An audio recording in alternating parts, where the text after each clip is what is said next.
कर्तुं व्यवसिता वयं यत्राज्यसुखलोभेन हन्तुं स्वजनमुद्यताः। फस्ट चरणम् अहो भत महत्पापं అహో అంటున్నాం. అహోలా హాకి ఓత్వం ఇస్తున్నాం. అహో భత రెండు రస్వాలే అందుకే బథ అనేస్తున్నాం. మహత్ పాపంగ్ అంగ్ అనే శబ్దం రావాలండి. పాపం కాదు పాపంగ్. మహా అనేది రస్వాలే కాబట్టి రస్వంగా ఉన్నాయి కాబట్టి మనం నార్మల్ గా అంటున్నాం. తాకి దీర్ఘంతో పాటు పావొత్తు. కానీ ఎలా పలుకుతున్నాం? మహత్ పా పాకి దీర్ఘం ఇస్తున్నాం. పాపంగ్ అంటున్నాం. అహో బత మహాత్ పాపం రెండో చరణం కర్తు వ్యవసితా వయం కర్తు కర్తు అంటున్నామండి.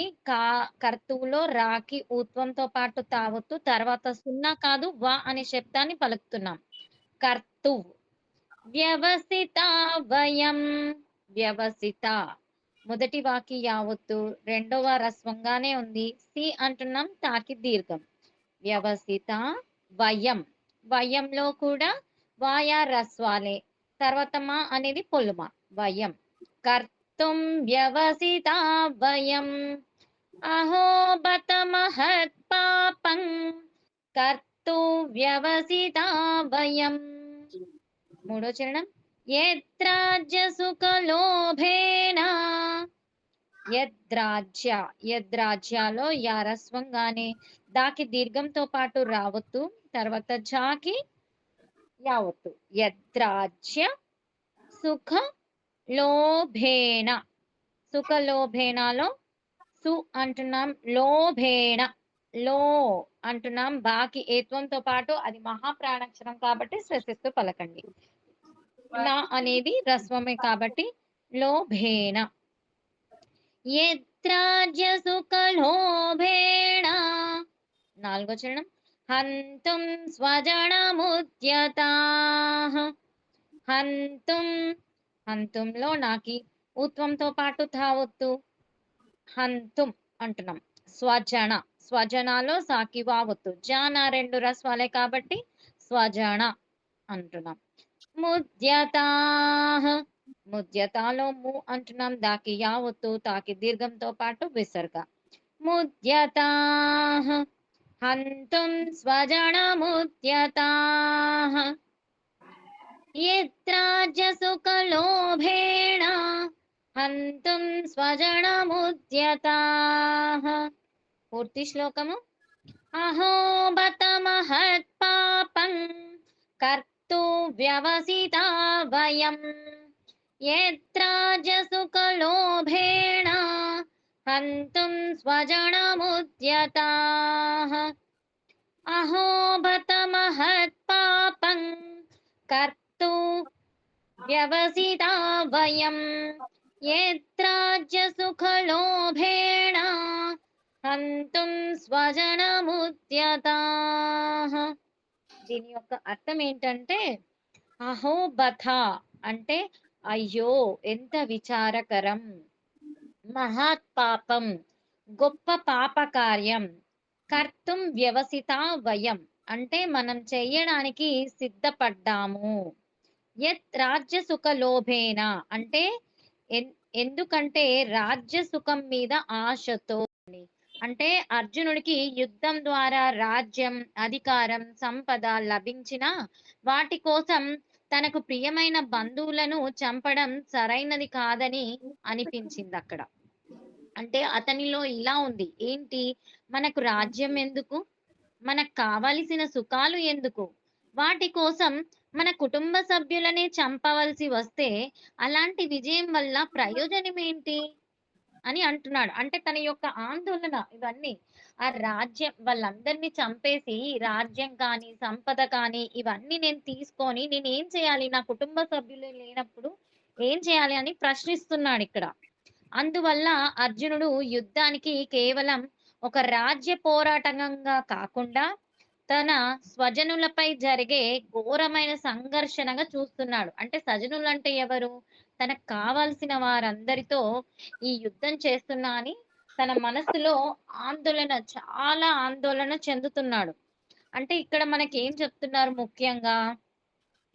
కేవలం సంపద, అధికారం, విజయం కోసం ధర్మాన్ని, మానవత్వాన్ని కోల్పోవద్దు అంటున్నారు. అంటే అర్జునుడి మనస్సులో ఏం ఏమనిపిస్తుంది? విజయం కంటే ధర్మం, బంధుత్వం, మానవత్వం ముఖ్యమా అనే ప్రశ్న తనకి తీవ్రంగా కలత చెందుతుంది. అంటే నాకు వీరందరికంటే నాకు ఇవి ముఖ్యమా అనే ప్రశ్న తన మనస్సులో